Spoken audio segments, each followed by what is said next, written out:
Good morning, everyone. Let's do some prayers. Om Guru Brahma, Guru Vishnu, Guru Devo Maheshwara, Guru Sakshat Parbrahma, Tasmai Shri Guruve Namaha. Om Bhurbhuvasvaha Tatsavitra Vargo Devasya Dhimahi Dhiyo Yo Nah Prachodayat Asto Ma Sadgamya Tamso Ma Jyotirgamya Mrityurmamritam Gamya. Om Sahna Bhavatu Sahna Bhunaktu Saviryam Karvavahi Tejasvinavadhitamastu Ma Vidvishavahi. Om Shanti Shanti Shanti Om. Okay. Yog Darshan, second chapter, Sadhna Pad. We started looking at the verse number 13, and this verse says, Sati mule tad vipakaha jati ayu bhoga. So he says, as long as the root continues to exist, that karmasya is the field of our vasanas. Or you can even say karmasya is the field of our actions. Actions come from vasanas. Must have an effect, forcing us to be born into a particular species, live for a particular span of time, and undergo inescapable experiences of pleasure and pain. Those are the bhog. So jati, ayu, bhog. So here in this sutra, Rishi Patanjali is returning to the central theme of karmasya, where our actions and their subtle impressions are deposited in vast numbers. It's almost like a jungle of vasanas there. So with the first word in this sutra, sati, Rishi Patanjali is reiterating the previous sutra and reminding us that even though actions are housed in the realm of the mind, but they are born and nurtured in the realm of fivefold afflictions. And we have been learning about the afflictions. Avidya, asmita, rag, dvesh, abhinivesh. Those are the afflictions. As long as the karams and their karmasya remain connected to their root, and what is the root? Avidya, ignorance. There is no hope of freedom from the bondage of karma. Sooner or later, the doer must face his or her deeds. And this is the inevitable law of karma.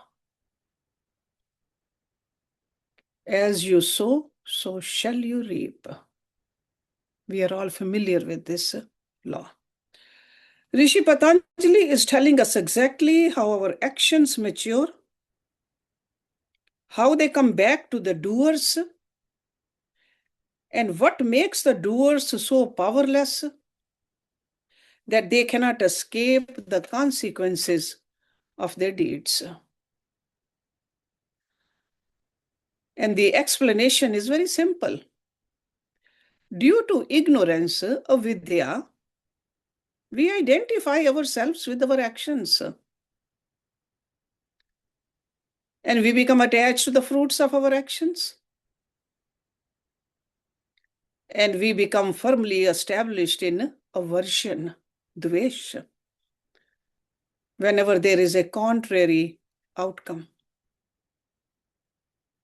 And fear of being unable to achieve and secure the fruits of our actions, and fear of losing what we have achieved fills our consciousness. So that's why not only the actions, the storehouse of actions, and the fruits of our actions, and also ignorance mistaken self-identity, attachment, aversion, and fear become an integral part of us. They shape our course of lives. That's why any dukh comes, we just identify ourselves with that dukhi or that dukh, which is called a dukh abhiman. And how did that dukh abhiman came? Identification of the dukh because of the dukh vritti. Dukh or sukh, they will come. Do we identify ourselves with that? That is the cause of our problem. So if we don't discharge our karma before we die, they force us to come back to this world. We have taken this beautiful human birth to erase all this karma from the countless lifetimes. And we learned last week that karma, all of them, they are stored in karmasya. And those karma stored in the karmasya, they seek expression through our rebirth. Through rebirth, we seek freedom from the bondage of our karmas. And the karmas seek freedom from us. But as long as our karmasya is connected to its roots, and again, the root is the field of fivefold afflictions. This freedom is merely a dream. Because nobody can free us from it. Even the scriptures and the gurus, they can give us the knowledge, but ultimately we have to bring this knowledge into our lives. We have to do the sadhana. Sure, God places us in the cycle of birth and rebirth at a very proper place where we are led to experience an unavoidable course of pleasure and pain according to our own karma. Because this is a lot of souls with unfinished karmas. And which is, we can say, majority of us fall into this category. So in this verse, Rishi Patanjali is mentioning three factors which are totally dependent on our previous karma. Jati, Ayu, and Bhoga. Jati means species. So it's like as a human being, if you're born as a human being, over here, jati does not mean the caste. Because normally we think that jati means a caste. No, jati referring to humans. So we are born as a humans. There are certain other species, plants, animals, reptiles, birds. Those are also jatis. But over here, he is telling us that as a species, you are born as a human being because of the karma. Ayu means a lifespan. How long we're going to live over here? Because the longer we are here, if we live this life with the awareness that why we are here, what we do, we need to do, then the longer life means we can clean our slate of karmas better.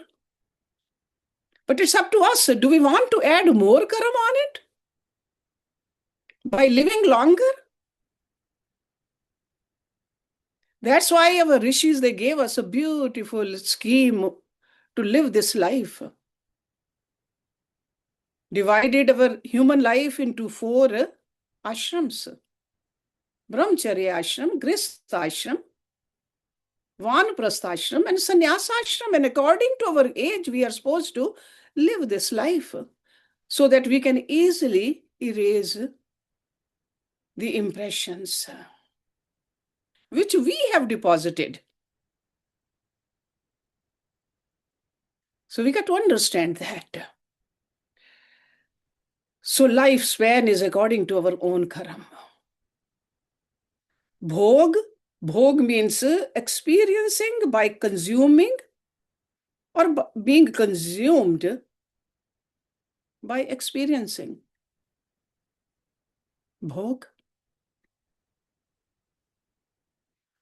So our karmas determine when, where, how, and in which particular species, race we will born in. And this places a general parameter around how long we will live in that body. Because the lifespan of human being versus lifespan of a mouse or an ant or a mosquito or elephant, there's a different lifespans. And what kind of a body?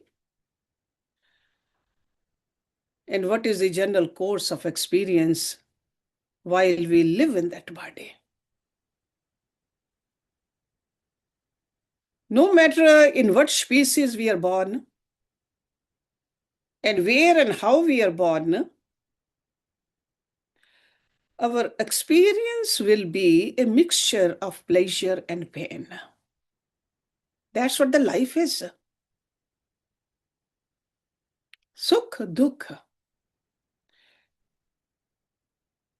Even those people who are blessed with large measures of happiness and good fortune have their moments of sorrow and misfortune. And why this is so is the subject of the next sutra. Okay?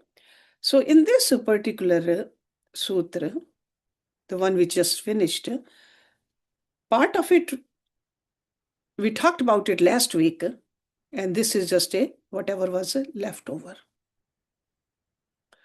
So now let's look at verse number 14. Te halad paritap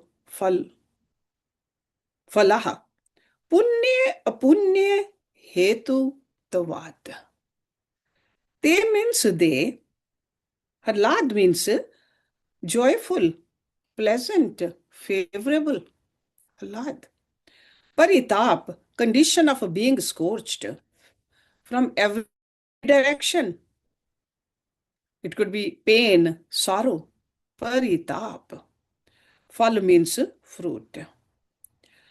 So one whose overall effect is a mixture of both pleasure and pain, joy and sorrow.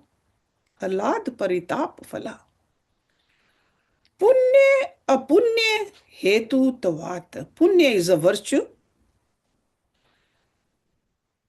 spiritually uplifting actions. Those are punya karam. Apunya is opposite of that, degrading actions or vices in us. Those are apunya. Hetu tavat, due to being the cause. So hetu means the cause. So due to the fact that merits and demerits are the actual cause. So this is like he is explaining us the cycle of pleasure and pain. So he says they means the 3 effects of the past actions: birth in a particular species, lifespan, and inescapable experiences during the lifespan. That's what he's talking about over here. Ayu, Jati, Ayu, and Bhoga. So they are accompanied by pleasure and pain. Why? Because they are rooted in virtuous and non-virtuous karmas.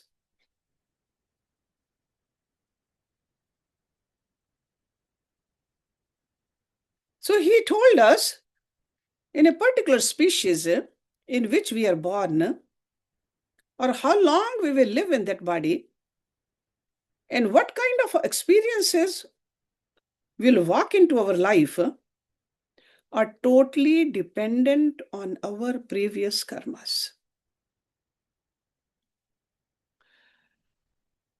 And over here, he is explaining why every experience is a mixture of pleasure and pain. There's always an anxiety involved in acquiring the objects of pleasure. And that is mixed with the anxiety of pain also. There's a fear of losing the objects once we acquire. And that fear is painful. That has a negative side of it. So even if we are lucky enough to be free of anxiety and fear, the experience of pleasure eventually will come to an end. The desire for pleasure does not cease. So the inability to hold out pleasure is painful for us. The desire for sustained fulfillment makes us restless. And that too is painful.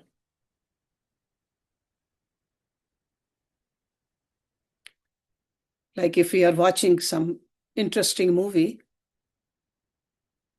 we don't like that to end. Anxiety that it might end. Or being in a company of someone you love, then there's a departure of that person. There's anxiety, there's a pain, there's a restlessness.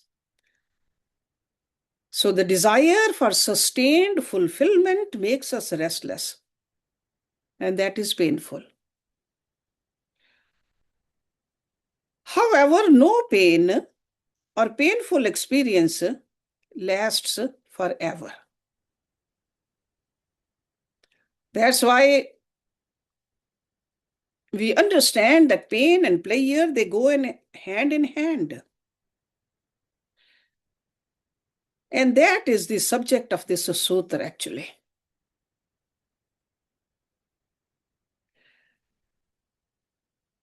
The mind is the prime reason we perform actions. Even though actions are done with our body, physical body, but mind is the reason. Because mind is filled with desires of all kinds. Some desires are auspicious, while others are not. And we perform actions to fulfill our desires.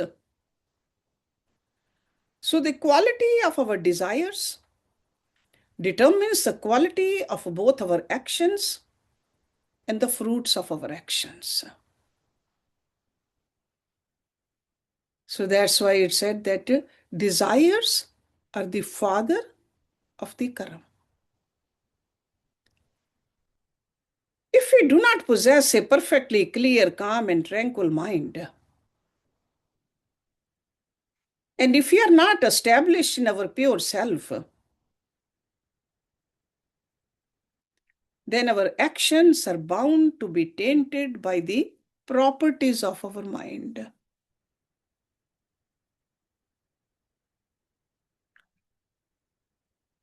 And most of us do not have a perfectly clear, calm, and tranquil mind all the time. Nor are we established in our pure self. In fact, we have forgotten who we are. That's why these rishis again and again keep telling us, who are you? And that is why our actions and the fruits of our actions are always a mixture of good and bad, right and wrong, pleasure and pain.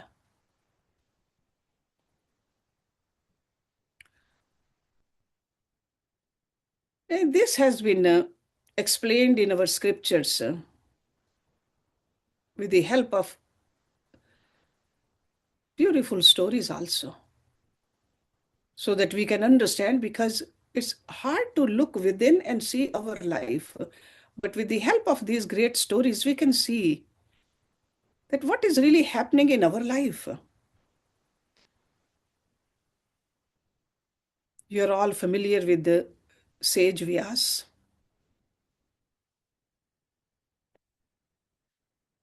author of Mahabharata, Bhagavad Gita, and many, many other scriptures. And Rishi Vyas is known for his immortality and limitless wisdom. He is also known for his ability to communicate with every species of living beings. That is one of the siddhis yogis have. To be able to talk to the fish also, to the animals also, to the birds also, to the reptiles also. So Rishi Vyas was a siddh yogi. One day, Rishi Vyas saw a caterpillar frantically trying to cross the road.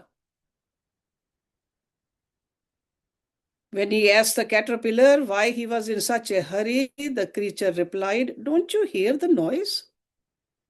Can't you feel the earth shaking? A king accompanied by his troops, chariots, and elephants is marching on this road. If I don't run away, I will be crushed."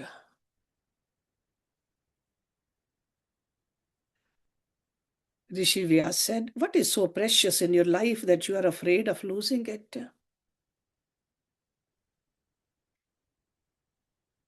Caterpillar replied, "Are you crazy? What is more precious than life itself?"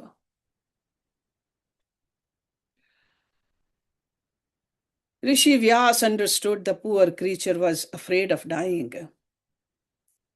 And then he introduced himself.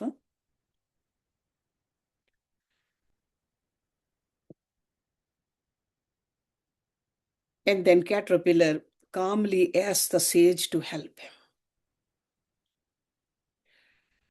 Rishi Vyas said, "Let me first give you the ability to see your past." And Caterpillar began to see who he had been in his past lifetimes. He saw himself as a donkey, as an elephant, as a bug, as a beetle.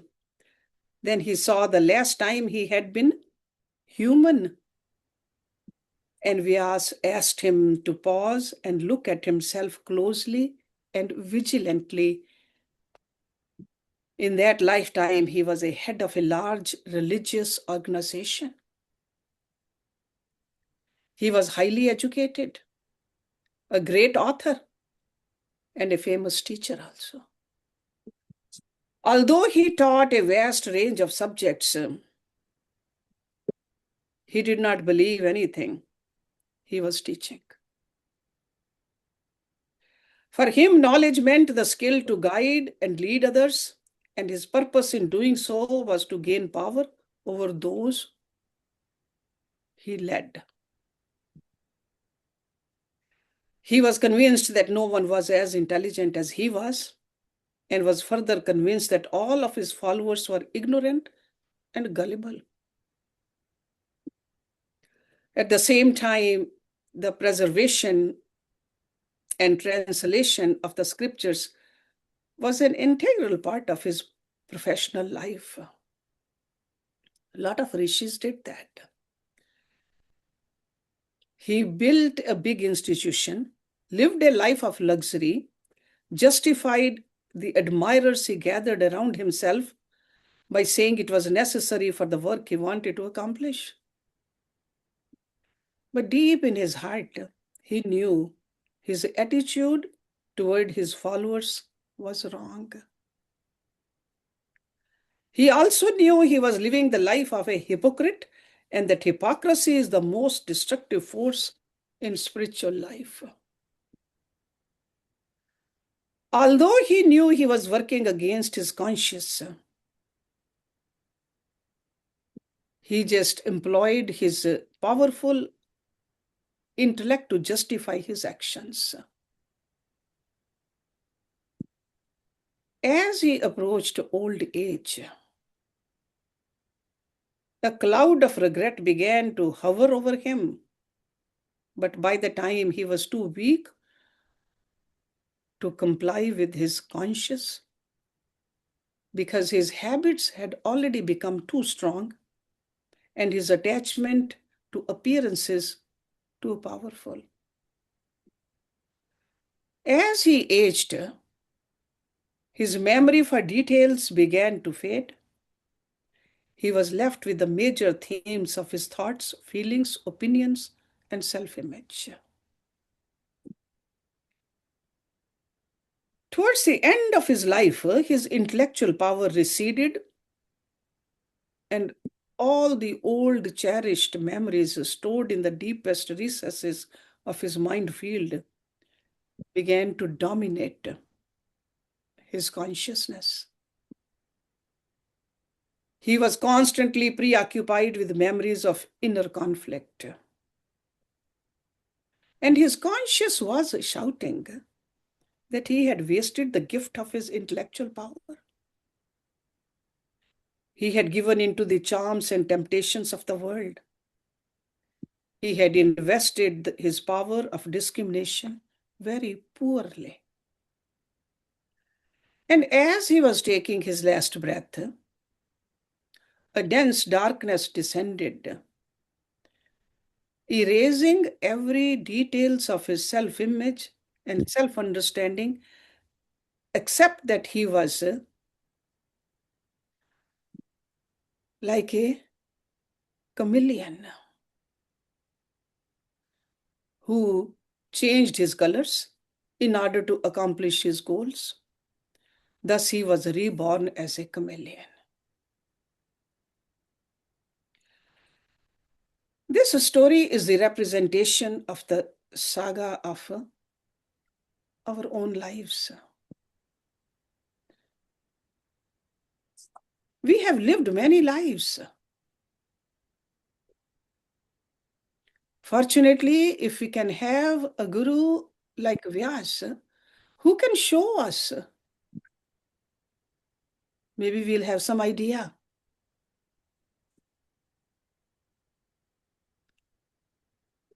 But how many Vyasas there can be for us? We often perform actions without a clear understanding of their meaning and purpose.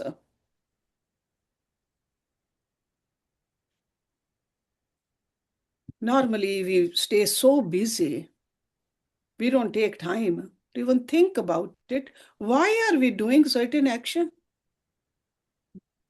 Is it my responsibility? Am I supposed to do it? Is it taking me towards the right goal? Or am I wasting time?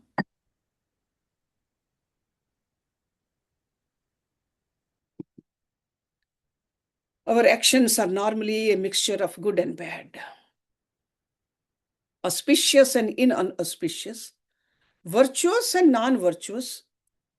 And that's why our life is filled with both pleasant and unpleasant, desirable and undesirable consequences.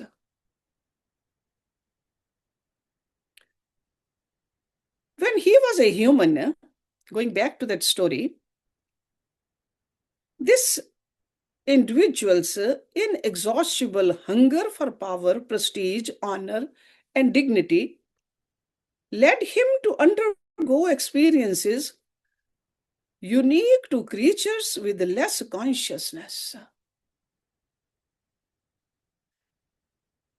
less intelligent, or those creatures who don't have the freedom to choose. A caterpillar doesn't have the freedom to choose, but as a human being, we do have that freedom. And when we don't use this freedom to attain the highest, we will definitely fall down. But at the same time, he had promoted knowledge because he was a teacher to many. He guided people toward personal transformation, inspired them to help and serve others lovingly and selflessly. Because he knew what was right, what was wrong. But there was a big gap between his good actions and his intentions. They brought about positive changes in the lives of many people. But he did not have much respect for the teachings of the scriptures.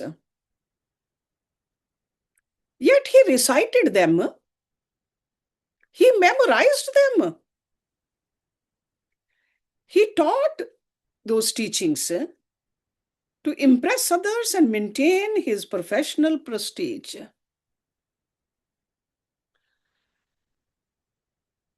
These and similar actions were of mixed flavors. Good actions, but not so good intentions. Talking, but not walking the path. So consequently, even when he was a caterpillar, a great sage like Vyas walked into his life. So that was the outcome of those good karam he did. And as soon as the caterpillar realized his follies and weaknesses, Rishi Vyas blessed him. Because that's what the saints do. He said, I leave you here with the caterpillar's instinct. Use your instinct to protect and feed yourself. From now on, I will accompany you in spirit.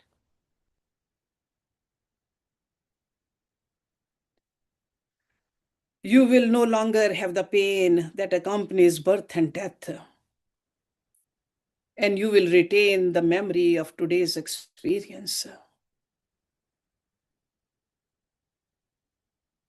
At some point, you will be born as a human with near perfect knowledge and wisdom.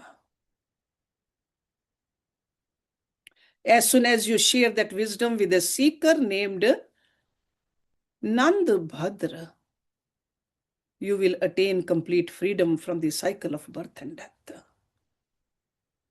See, these rishis, like Rishi Vyasa, they are Trikaldarshi. Trikal, that means 3 times. They know the past, they know the present, and they know the future also. He said, divine grace be upon you.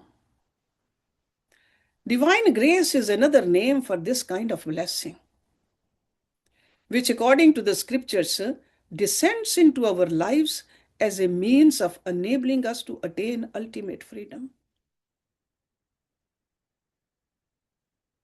But we must not ignore it.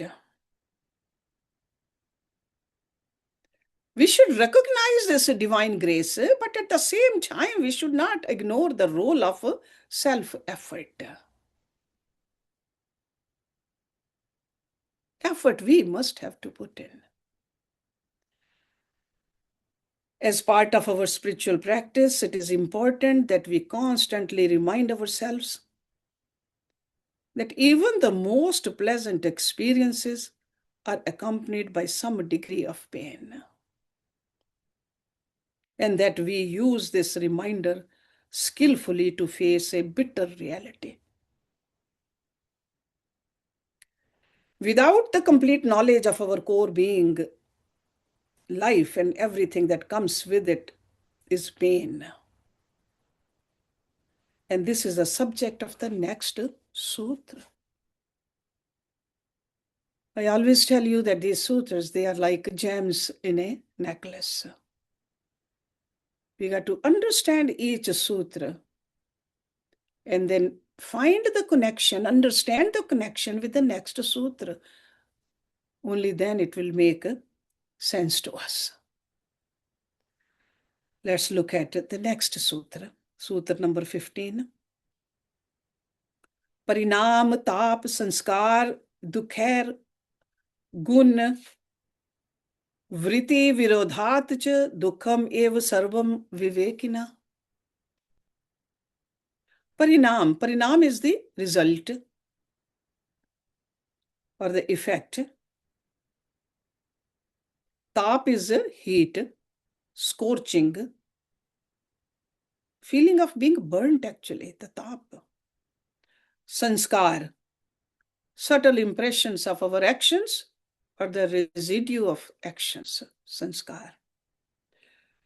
Dukh, instrumental cause of dukh. Sorrow, grief, pain, that's a dukh.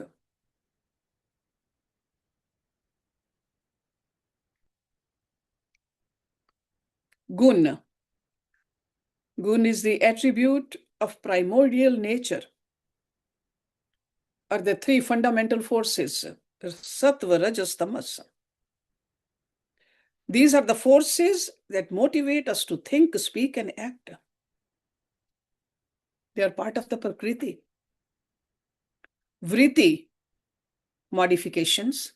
Virodhat, contradiction. Cha means and. So together, gun, vritti, virodhat cha means because of the opposing nature of the three primordial forces and the thought constructs they engender. Dukkham, pain. Ev means invariably. That's what it means over here. Sarvam, all. Vivekinaha, a person of discernment.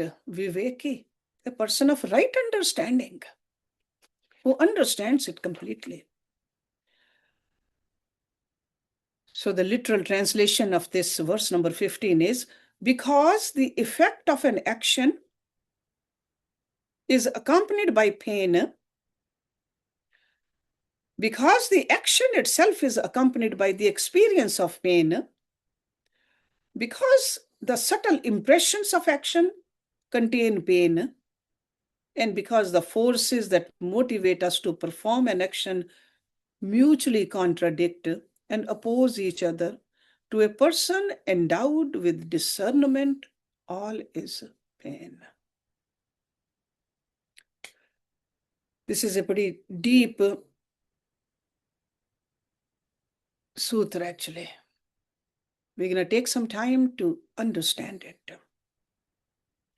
And it is very important to remind ourselves that the ideas expressed here have no meaning either for those established in the full knowledge of reality or for those totally blind to it.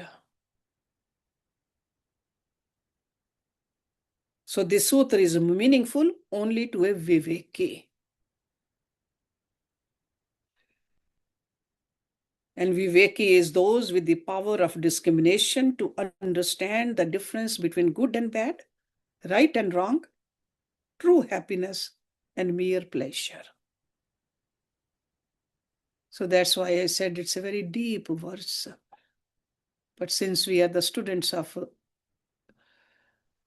Yoga Sutras, so we'll try to understand it at least somewhat. So the first point Rishi Patanjali is making in this sutra is that because the result of every action is accompanied by pain, all is pain to a person endowed with discernment. Normally, our actions are goal-driven. We set a goal and we develop a strategy to achieve it, and we perform actions in an attempt to accomplish our goal. And we would say that this is what any sensible person does.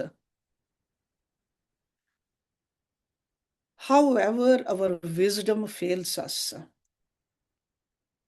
when we do not realize that the result of our actions is based on several factors. We learned that in Bhagavad Gita also. Some of these factors are known to us, and while others are not. Some factors are under our control, while others are not.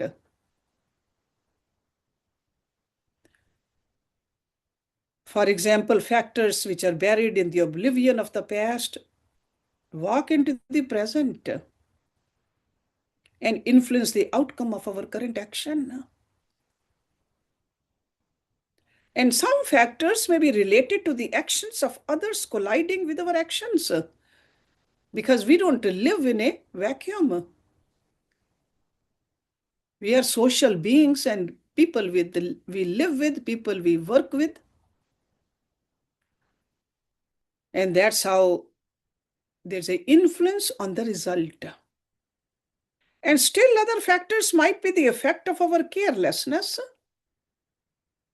which undermines the results of our actions. So you can see that there are so many different factors involved in the outcome. And even though we know that this is a general dynamic of actions and their outcomes, we still become attached to the fruits of our actions. In fact, we pay more attention to the fruit than the action itself. This attachment causes us to suffer from anxiety, even at the time of performing that action, and from disappointment when we do not reap the anticipated results. So, actions accompanied by anxiety and results accompanied by frustration and disappointment are painful. And our inability to stop such actions and their results from creating an impression on our mind is painful. So this is what he's talking about.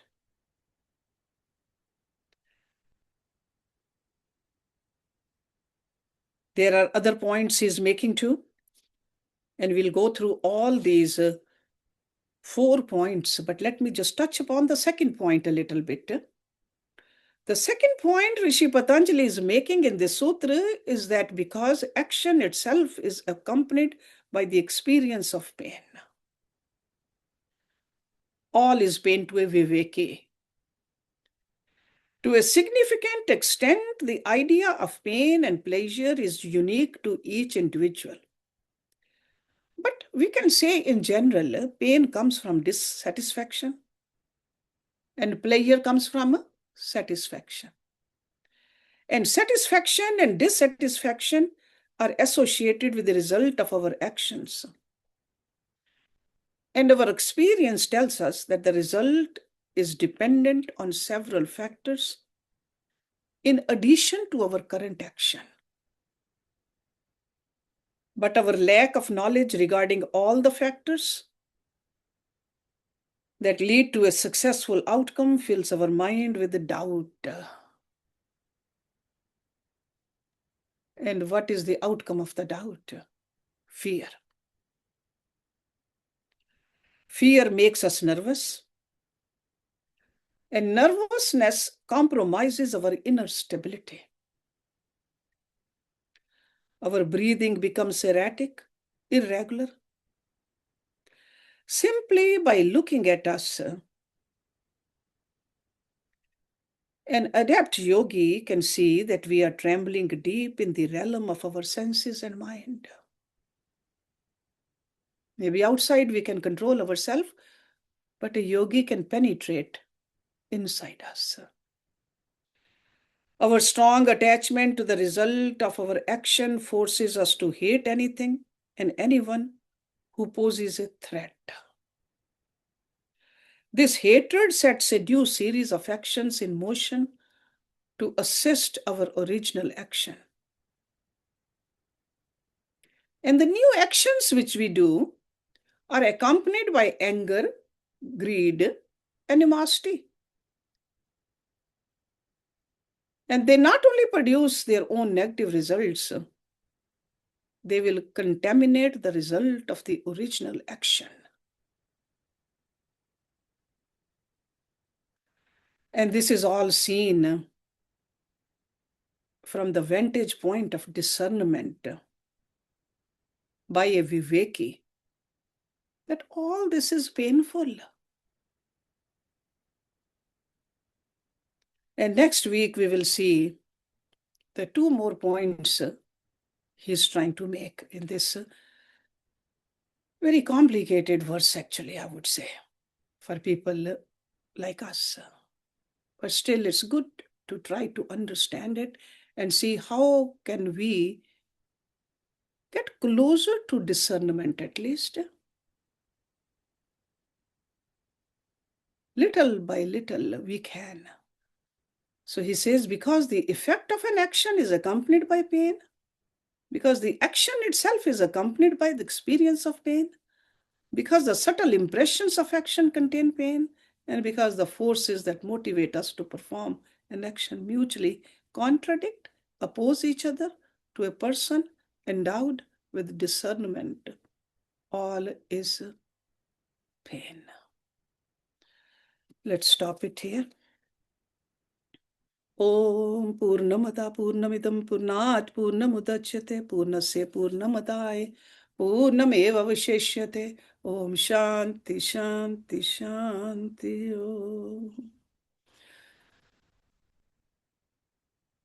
Thank you very much.